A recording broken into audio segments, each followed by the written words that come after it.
যৌবনে নবীয়ত্ব প্রাপ্ত হয়েছিলেন তিনি। শত্রুদের হাত থেকে বাঁচাতে আল্লাহ তাআলা আকাশে উঠিয়ে নিয়েছিলেন। আবারও পৃথিবীতে আগমন ঘটবে তার। তিনি নবী ঈসা আলাইহি ওয়াসাল্লাম, পিতা ছাড়া জন্ম নেওয়া এক অলৌকিক মানুষ। প্রিয় দর্শক, আসসালামু আলাইকুম ওয়া রাহমাতুল্লাহ। সবাইকে স্বাগত জানাচ্ছি ইসলামিক হিস্টোরি বাংলা চ্যানেলে। নিশ্চয় আমরা জানি, মহান আল্লাহ তাআলা মানুষকে সৃষ্টি করেছেন এবং এ দুনিয়াও সৃষ্টি করেছেন। সমস্ত প্রশংসা আকাশজমিনের সৃষ্টিকর্তা মহান আল্লাহর জন্য। তিনি জীবন মরণের একমাত্র মালিক। হযরত ঈসা আলাইহি ওয়াসাল্লাম কেন আসবেন এই পৃথিবীতে? হযরত ঈসা আলাইহি ওয়াসাল্লাম পৃথিবীতে আগমনের পর এই পৃথিবীর কি অবস্থা হবে ও হযরত ঈসা আলাইহি ওয়াসাল্লামের আগমনের পরে পৃথিবীতে যে সমস্ত পরিবর্তনগুলো দেখা দেবে এবং হযরত ঈসা আলাইহি ওয়াসাল্লাম এই পৃথিবীতে কত বছর পর্যন্ত অবস্থান করবে জেনে নিন। যেদিন হযরত ঈসা আলাইহি ওয়াসাল্লাম পুনরায় পৃথিবীতে আসবেন তখন কি ঘটবে? পৃথিবীর অবস্থা তখন কেমন থাকবে? উনি এসে কি করবেন? আর কেনই বা এই পৃথিবীতে কোনো হতদরিদ্র লোক আর দেখা যাবে না? এই সমস্ত বিষয়গুলো নিয়ে আমরা একটু গভীরভাবে আলোচনা করব। তাই আমাদের সাথেই থাকুন। সুপ্রিয় দর্শক, আজ আমরা জানব হযরত ঈসা আলাইহি ওয়াসাল্লাম যখন পৃথিবীতে পুনরায় ফিরে আসবেন তখন এই দুনিয়ার অবস্থা কি হবে।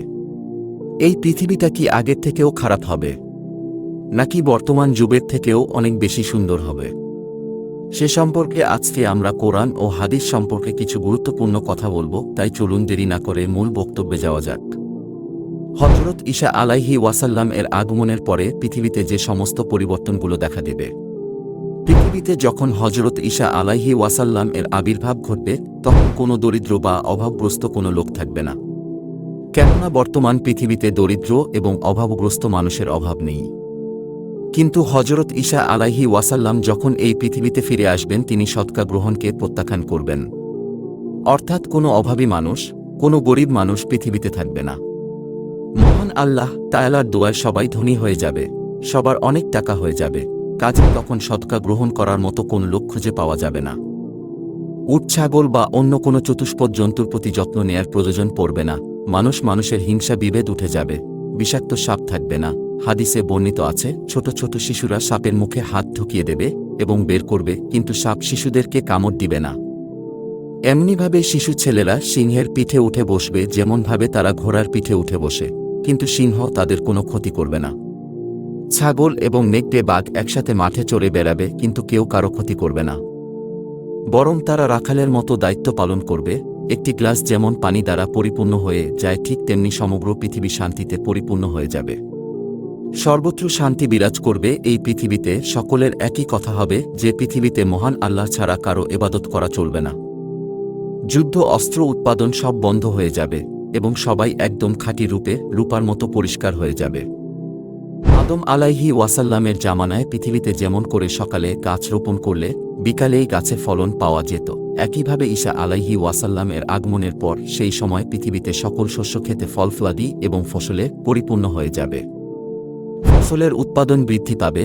অন্য এক বর্ণনায় আছে, পাহাড়ের উপর বীজ ছিটিয়ে দিলেও সেখানে ফসল উৎপন্ন হবে। একটি আঙ্গুরের জোলা এত বড় হবে যে একদল মানুষ তা খেয়ে পরিপূর্ণ হয়ে যাবে। একটি ডালিম একজন মানুষের জন্য যথেষ্ট হয়ে যাবে। গরুর দাম বেড়ে যাবে এবং মাত্র কয়েক পয়সা দিয়ে ঘোড়া ক্রয় করা যাবে। গরুর দাম বাড়ায় এবং ঘোড়ার দাম কমার কারণ হল সমস্ত জমি চাষের উপযোগী হবে, তাই গরুর প্রয়োজন বেশি হবে। অপরূপভাবে যুদ্ধের ময়দানে যুদ্ধের লোক থাকবে না, তাই ঘোড়ার মূল্যই থাকবে না। হযরত ঈসা আলাইহি ওয়াসাল্লাম এই পৃথিবীতে কত বছর পর্যন্ত অবস্থান করবে?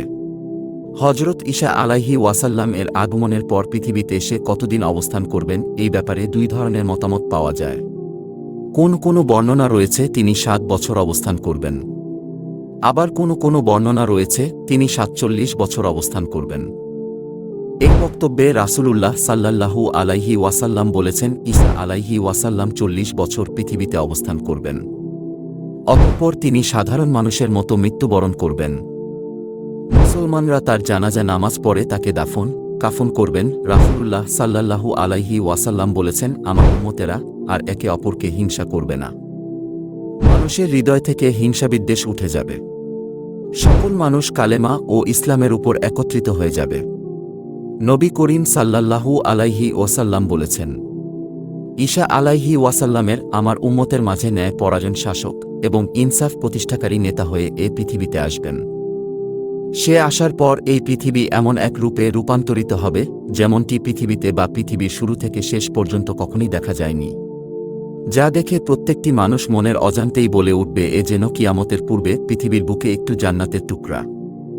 অনেকেই মনে প্রশ্ন আসতে পারে, বর্তমানে ইসলাম এবং অনুসারীরা দলে বিভক্ত হয়ে এক দল আরেক দলকে কাফের ফতোয়া দেয়।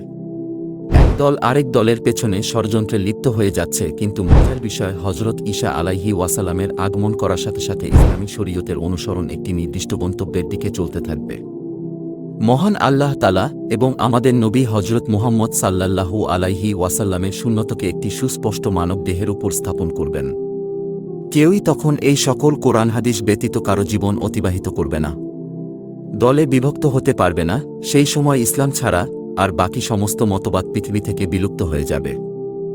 এজন্য তিনি খ্রিস্টান ধর্মের প্রতীক হিসেবে ব্যবহৃত ক্রুশ চিহ্ন ভেঙে ফেলবেন। পরাজয় বা পরাজিত কাফেরদের থেকে জিজিয়া গ্রহণ করবে। ইসলামের উপর প্রতিষ্ঠিত নয় এমন কোনো কিছুই তিনি গ্রহণ করবেন না। আল্লাহর নাম ব্যতীত জবাই করা কোনো পশু ভক্ষণ করবেন না, যেমন আজ আমরা করি না। মোট কথা মুহাম্মদ সাল্লাল্লাহু আলাইহি ওয়াসাল্লামের সুন্নাত এবং আল্লাহর প্রদত্ত কোরআনের একটি সম্পর্কিত শাসন ব্যবস্থা চালু হবে, যেখানে ভিন্ন মত বলে কোনো কিছুই থাকবে না এবং পথ একটাই হবে আর পরিচয় হবে সবাই মুসলিম।